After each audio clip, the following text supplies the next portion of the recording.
Assalamualaikum warahmatullahi wabarakatuh. Teman-teman kelas 4 yang hebat, solih-solihah semuanya.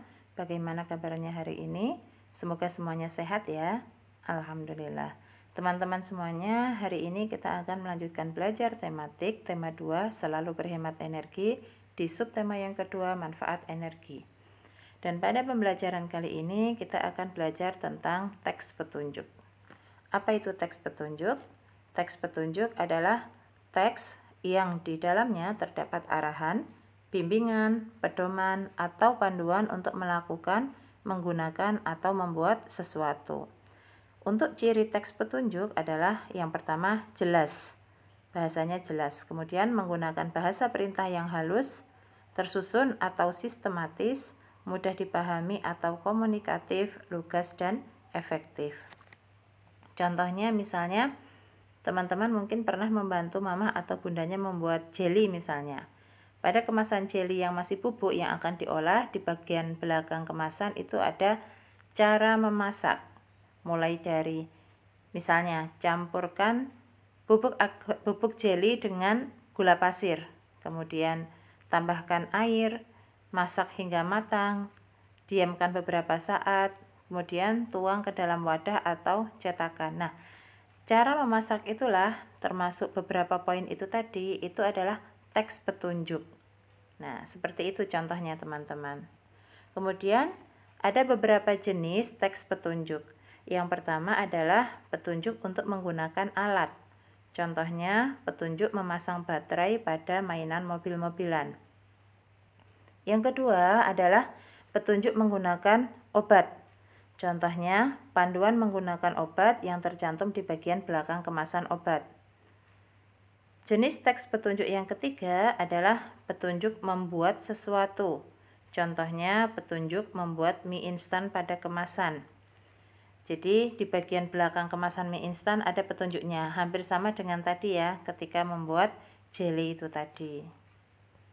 Kemudian, jenis teks petunjuk yang keempat adalah petunjuk untuk melakukan sesuatu atau biasanya disebut dengan tips. Contohnya, tips menanam sayuran di kebun rumah. Kemudian, tips atau petunjuk cara menghemat energi listrik. Kemudian, jenis teks petunjuk yang kelima adalah petunjuk arah atau denah. Contohnya adalah denah pada undangan acara. Nah, untuk membuat teks petunjuk, ada beberapa langkahnya teman-teman. Yang pertama, menentukan terlebih dahulu petunjuk apa yang ingin diinformasikan. Jadi kita akan menginformasikan tentang apa, itu harus kita pilih terlebih dahulu. Yang kedua, kita harus memahami berbagai hal yang berkaitan dengan informasi tersebut. Jadi kita harus tahu hal-hal apa saja yang nanti akan kita sampaikan. Kemudian yang ketiga, menulis secara urut dan sistematis petunjuk yang ingin dibuat. Yang keempat, melengkapi setiap langkah-langkah dengan keterangan yang jelas. Nah, jadi ada penjelasannya. Itu tadi untuk langkah-langkah membuat teks petunjuk. Yang selanjutnya ada contoh teks petunjuk. Di sini contohnya adalah teks petunjuk tentang cara menjaga keselamatan dari bahaya tersengat listrik. Nah, jadi contoh teks petunjuk ini merupakan jenis teks petunjuk untuk yang tips tadi, untuk melakukan sesuatu itu tadi ya teman-teman ya. Sesuatunya apa? Melakukan apa? Yaitu bagaimana kita menjaga keselamatan kita dari bahaya tersengat listrik. Teman-teman bisa perhatikan gambarnya terlebih dahulu, di situ ada berbagai aktivitas ya.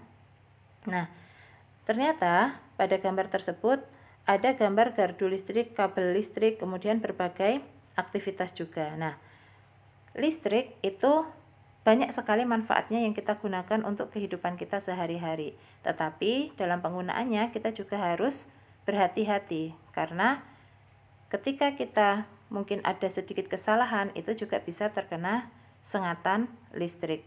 Nah, untuk menjaga keselamatan dari bahaya tersengat listrik, apa saja yang harus kita lakukan?